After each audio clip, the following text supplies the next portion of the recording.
নমস্কার বন্ধুরা। আজকে 18 তারিখ, মার্কেট ক্লোজ হলো। আজকে ব্যাঙ্ক নিফটির এক্সপায়ারি ছিল বুধবার। আজকে রাত্রিরে ফেডের মিটিং এবং আউটকাম আছে, যেটা নিয়ে চারদিকে অনেক দিন ধরে চর্চা।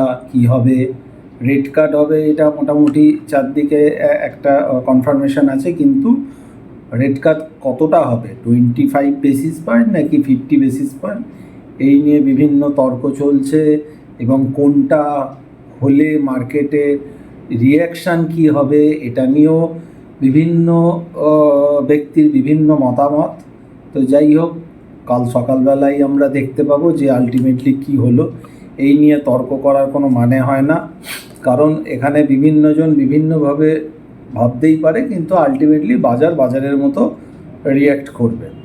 এবং এবারেও যেটা ব্যাপার, সেটা হচ্ছে রিয়াকশান যেটাই আসুক, সে পজিটিভ আসুক বা নেগেটিভ আসুক, সেই রিয়াকশানটা কিন্তু একটা সাময়িক বা তাৎক্ষণিক হয়। এরপর কিন্তু বাজার যেটা করতে চলেছে, বা বাজার যেটা ডিসিশান নিয়ে বসে আছে যে এইভাবে আমরা এইবার এই কাজ করব, সেইভাবেই বাজারটা চলবে। হয়তো 1-2 দিন তো এই আউটকামের জন্য কিছু এদিক ওদিক হতে পারে, সে গ্যাপ আপ গ্যাপ ডাউন যা খুশি হতে পারে, বা আরও মানে অনেক পয়েন্ট হয়তো একটু বড় হতে পারে। নিফটির ক্ষেত্রে 300 পয়েন্ট ওপর নিচ হতে পারে, ব্যাঙ্ক নিফটির ক্ষেত্রে 1000-1500 পয়েন্টও না হওয়ার কোনো ব্যাপার না। এবার যেরম আসবে সেই অনুযায়ী রিয়াকশান দেখা যাবে। তবে এই রিয়াকশানটা এটা হচ্ছে একটা তাৎক্ষণিক মুভমেন্ট। এরপর বাজার একখানা তার নিজের ছন্দ ধরবে, অর্থাৎ সেটা যদি নিচের দিকে হয় তাহলে নিচের দিকে, সেটা যদি ওপর দিকে হয় তাহলে ওপর দিকে। তো 2-1 দিন পর বোঝা যাবে আস্তে আস্তে বাজার আবার কোন দিকে যেতে চাইছে। এছাড়াও আজকে রাতের ঘটনাটার পর সামনে বড় বলতে গেলে ইউএসের ইলেকশান, প্রেসিডেন্টের যেটা আমাদের ইলেকশান আছে ইউএসের, সেটা সম্ভবত নভেম্বরের 10-15-র মধ্যে হবে। এক্স্যাক্ট ডেট আমি বলতে পারছি না, দেখতে হবে। নভেম্বরে আছে এটা আমি জানি। অর্থাৎ মার্কেট আজকে রাতের পর আবার ওই নভেম্বরের দিকে তাকিয়ে থাকবে। তার মাঝখানে যদি কিছু দুর্ঘটনা বা এদিক ওদিক কিছু আসে, সেটা আলাদা কথা, সেটা নিয়ে ব্যাপার নয়। তবে এবারে ইউএস মার্কেটে যে দুজন দাঁড়াচ্ছেন প্রেসিডেন্ট হিসাবে, তার মধ্যে ম্যাক্সিমাম বিশেষজ্ঞরা মনে করছেন যে ট্রাম্প জিতবে। তো ট্রাম্প জিতলে ভারতের জন্য হয়তো ভালো হবে, যেহেতু ট্রাম্পের সাথে ভারতের একটা ভালো সম্পর্ক আছে। এটা বিভিন্ন মহলের ব্যাখ্যা। তবে আমার দেখে যা মনে হচ্ছে, তাতে আমার মনে হচ্ছে না ট্রাম্প জিতবে। ট্রাম্প আমার মনে হচ্ছে হারবে। এখন সময় বলবে, আমি তো ভুল হতে পারি। যেমন এবারে ইলেকশানে যখন আমাদের রেজাল্টের যে আগে প্রি পোলের যে আসে, সেখানে দেখানো হয়েছিল যে বিজেপি এককভাবে 350-র ওপর আসছে। সবাই বলেছিল 300-র ওপর, তো সবাই দেখিয়েছিল, এবং 350-র ওপরও দেখিয়ে দিয়েছিল বিজেপি এককভাবে। এনডিএ তো কেউ 400-র কাছে দেখিয়েছিল। তখনও আমি বলেছিলাম যে মনে হচ্ছে না এতটা কিছু হবে, বরঞ্চ বিজেপি 300-র নিচে আসবে, এটাই আমার ধারণা ছিল। তো আলটিমেটলি দেখা গেছিল যে আমার ধারণাটা ঠিক হয়েছিল। তার মানে এই নয় যে প্রত্যেকবারই ব্যাপারটা মিলবে, কারণ এটা অনেক বিশাল বড় ব্যাপার।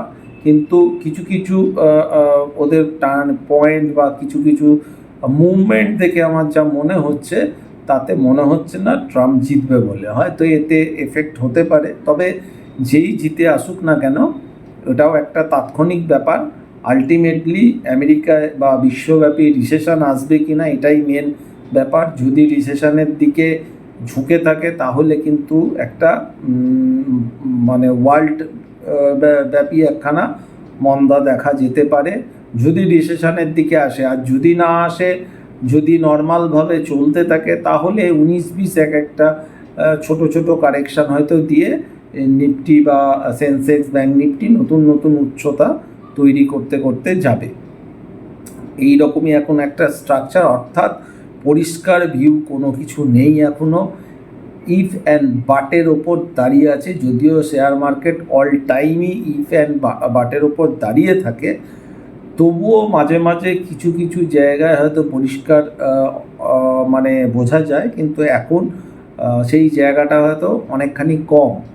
ওই জন্যেই আজকাল মার্কেটে ভালো ভোলাটিলিটি কিছু কিছু সময় আসছে, হয়তো শর্ট টাইম। যেমন আজকে বাজার নিফটি নতুন হাই করলো, ওখান থেকে আবার হাই করার পরেও 100 পয়েন্ট মাইনাস, 115-20 পয়েন্ট মাইনাস চলে গেল, মানে ওপর থেকে প্রায় 150 পয়েন্টের ওপর ফেলে দিল। কেন ফেললো মানে সেরকম ব্যাপার নয়, আবার সেটাকে কিছুটা রিকভার করে আবার দিনের শেষে 70 পয়েন্টের কাছাকাছি মাইনাসে ক্লোজ করলো।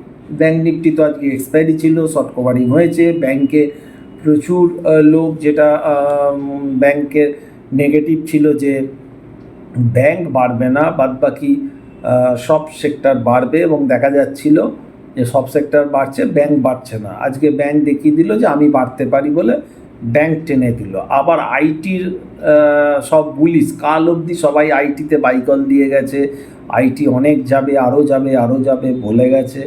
আজকে দেখুন সবকটা আইটি 3-3.5 ভালো ভালো স্টক, ইনফোসিস, টিসিএস সব 3-3.5%-এর ওপর ডাউন। ওরাকল ফিনান্স নতুন হাই করার পর আজকে 9.5% ডাউন। তো এই রকম আইটিটাকে আজকে বেধারক মেরেছে, ঠিক আছে। রাতারাতি এরকমই হয়, আলটিমেটলি এরকমই হয়। আবার কোনো সেক্টর খুব বাড়িয়ে ফেলিয়ে আবার ফেলতেই পারে। তো এর মাঝখানে একটা কথা বলি, গতকাল আমাদের যে ফ্রি টেলিগ্রাম চ্যানেল আছে সেখানে ওলা ইলেকট্রিক, সাধারণত আমি ওলা ইলেকট্রিক এখানে বারবার বলে এসেছি যে নিচের দিকে ফাঁসাতে পারে, আমি বাই করতে রাজি নই, কিন্তু এর মানে এই নয় যে ট্রেডিং সুযোগ পেলে ট্রেডিংটা করব না। তো ফ্রি টেলিগ্রাম গ্রুপে আপনাদেরকে পেপার ট্রেডিংয়ের জন্যই দিয়েছিলাম 112 টাকা 60 ফাটে মনে হয় দিয়েছিলাম গতকাল। টার্গেট করেছিলাম 118 এবং 121। তো কালকে 10% বাইং ফ্রিজ মেরে 118 টাকা ফার্স্ট টার্গেট অ্যাচিভ করলো, আর আজ সকালবেলায় 121 টাকা অ্যাচিভ করে 123 মানে হাই মেরেছিল। তো যারা ফ্রি টেলিগ্রাম চ্যানেলে জয়েন করেননি, জয়েন করতে পারেন। কালকে বিশ্বকর্মা পুজো ছিল, তাই জন্য একখানা ক্যাশ কল দিয়েছিলাম।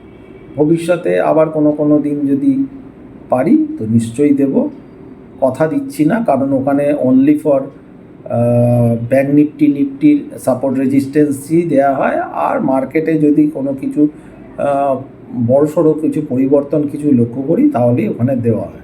এছাড়া আমাদের নিজেদের যে পেড টেলিগ্রাম গ্রুপ আছে, সেখানে বিএসসি সম্ভবত গতকাল না তার আগে, কালকে না পরশু দিন দিয়েছিলাম 3320-22 মনে হয় দিয়েছিলাম, এবং ওখানে দেওয়া ছিল যে এই মাসের মানে এই বছরের মধ্যে 2024 সালের মধ্যে 4000 টাকা হিট করবে। এছাড়াও 3670-80 এরকম একটা 2-3 দিনের এরকম টার্গেট দেওয়া ছিল। তো সেগুলো তো অ্যাচিভ করলো, উল্টে 4000 থেকে সামথিং কিছু কম 3945 মানে আজকে হাই করলো। এতখানি বিএসসি আজকেও বেড়েছে, অর্থাৎ সিডিএসএলও ছিল। যাই হোক, এরকম করে অনেক ক্যাশ স্টকই ভালো ভালো মুভমেন্ট করছে, সেগুলো যেগুলো মার্কেটে পাই বুঝি সেগুলো দেওয়া হয়।